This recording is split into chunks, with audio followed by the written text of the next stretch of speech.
warahmatullahi wabarakatuh. Halo teman-teman. Di video kali ini kita bakal ngobrolin salah satu tokoh orientalis terkenal, yaitu Abraham Geiger. Nah, Abraham Geiger memiliki pendapat yang menarik dan juga kontroversial. Menurut Geiger, ada beberapa bagian dari Al-Quran yang memiliki kemiripan dengan tradisi Yahudi. Kira-kira kenapa ya?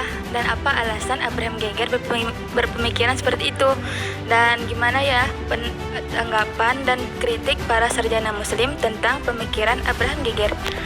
Yuk langsung kita bahas. Nah, sebelum masuk ke pemikiran Abraham Geiger, kita kenalan dulu nih dengan Abraham Geiger.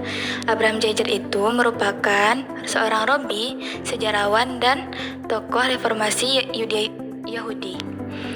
Dia lahir pada tanggal 24 Mei 1810 di Frankfurt, Jerman, dan wafat di Berlin pada tanggal 23 Oktober 1870. Nah, sejak kecil Abraham Geiger ini udah mendalami nih kitab-kitab Taurat, dan ia juga tertarik dengan kajian-kajian sejarah dan keterkaitan antar agama.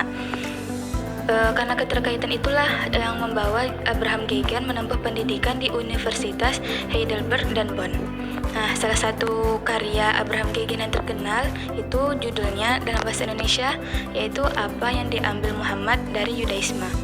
Nah, dalam karya tersebut Abraham Geiger membahas keterkaitan antara Al-Quran dengan tradisi Yahudi, dan dia juga mencoba mengkaji apakah ada kemungkinan Al-Quran atau ajaran Islam ini.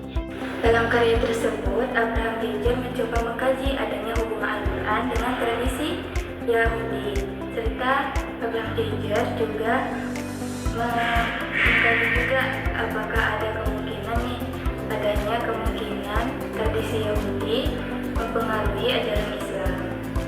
Untuk pembahasan pemikiran Abraham Geiger, kita lanjut ke pembahasan selanjutnya ya. Menurut Geiger, ada beberapa istilah, ajaran, dan kisah dalam Al-Quran yang mirip dengan tradisi Yahudi. Contoh istilahnya seperti kata tabut, kemudian sakinah, jahanam, dan juga kata Taurat. Selain itu, dia melihat adanya kemiripan dalam kisah para nabi seperti Nabi Musa, Nabi Sulaiman, dan juga Nabi Daud. Nah, dari situlah dia menyimpulkan bahwa Al-Quran ini mendapat pengaruh dari tradisi Yahudi, yang mana Yahudi ini lebih dulu ada.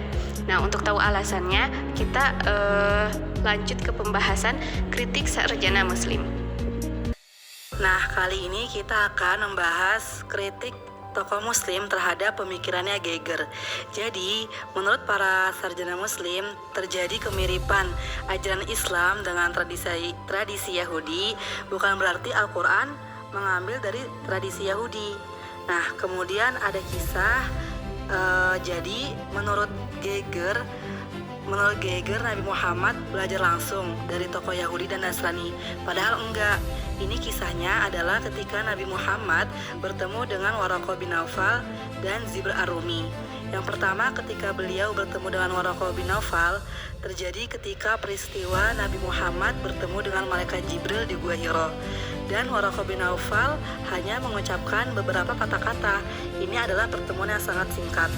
Kemudian pertemuan dengan Zibr ar-Rumi adalah ketika Nabi Muhammad ingin melihat proses pembuatan senjata.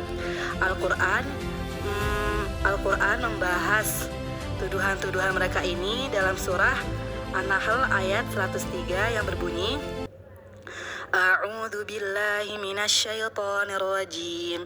Bismillahirrahmanirrahim. وَلَقَدْ نَعْلَمُ أَنَّهُمْ يَقُولُونَ إِنَّمَا يُعَلِّمُهُ بَشَرٌ لِسَانُ الَّذِي يُلْحِدُونَ إِلَيْهِ أَعْجَمِيٌّ وَهَذَا لِسَانٌ عَرَبِيٌّ مُبِينٌ, yang artinya, dan sesungguhnya kami mengetahui bahwa mereka berkata, sesungguhnya Al-Quran itu hanya diajarkan oleh seorang manusia kepadanya Muhammad. Bahasa orang yang mereka tuduhkan bahwa Muhammad belajar kepadanya adalah bahasa ajam. Padahal ini Al-Quran adalah bahasa Arab yang jelas. Nah, itu adalah kisah yang pertama. Jadi tidak mungkin Nabi Muhammad belajar dari tokoh-tokoh Yahudi dan Nasrani. Kemudian kisah kedua adalah Nabi Muhammad tidak pernah membaca perjanjian lama dan juga perjanjian baru.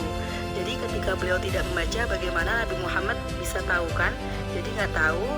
Kemudian Al-Quran membantah lagi dengan tuduhan-tuduhan yang bilang Nabi Muhammad pernah membaca perjanjian lama atau baru dalam Quran surah Al-Ankabut ayat 48. Ayatnya adalah A'udzu billahi minasyaitonir rajim. Bismillahirrahmanirrahim. Wa ma kunta tatlu min qablihi min kitabin wa la takhutuhu biyaminik idzal lartabal mubtilun, yang artinya, dan engkau Muhammad tidak pernah membaca sesuatu kitab sebelum Al-Quran, dan engkau tidak pernah menulis suatu kitab dengan tangan kananmu. Sekiranya engkau pernah membaca dan menulis, niscaya ragu orang-orang yang mengingkarinya.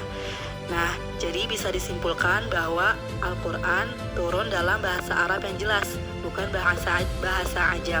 Dan Al-Quran juga turun dari Allah dan juga bukan dari Nabi.